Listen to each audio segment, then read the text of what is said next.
para mahasiswa. Pada tahapan kali ini saya akan menyampaikan mengenai tahap pelaksanaan dan akhir wawancara secara lisan.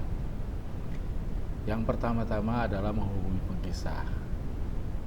Perlu dilakukan agar pengkisah mengetahui siapa yang menghubunginya dan dalam rangka apa.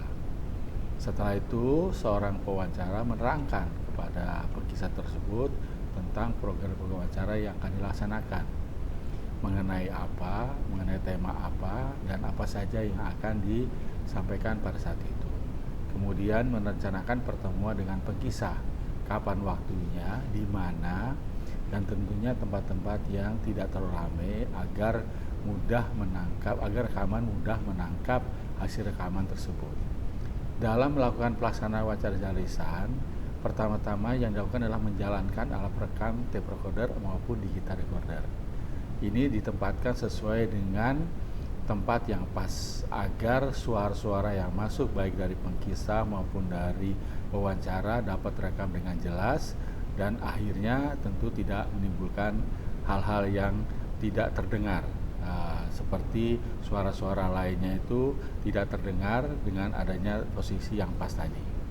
Kemudian mengajukan pertanyaan satu persatu, tidak usah terburu-buru, dan ajukan pertanyaan-pertanyaan pendek yang mudah dipahami, jangan pertanyaan-pertanyaan panjang yang tentunya sulit dipahami. Kita akan memperoleh jawaban yang panjang-panjang tentunya agar memperoleh informasi yang sangat dibutuhkan oleh kita.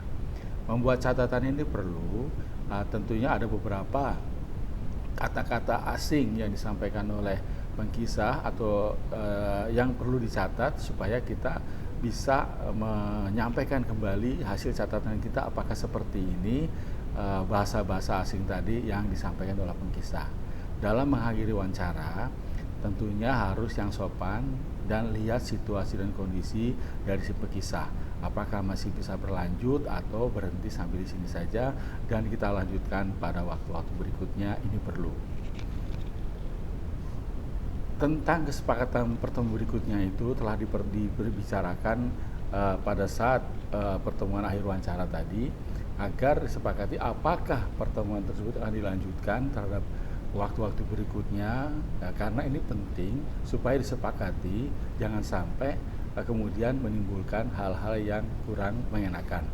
Jadi dibicarakan di awal supaya antara pengkisah dan pewawancara ini perlu kesepakatan. Persetujuan mengenai penggunaan hasil wawancara ini perlu disampaikan kepada pengkisah agar dipahami bahwa wawancara ini perlu didengarkan oleh masyarakat agar masyarakat mengetahui informasi-informasi yang disampaikan oleh pengkisah.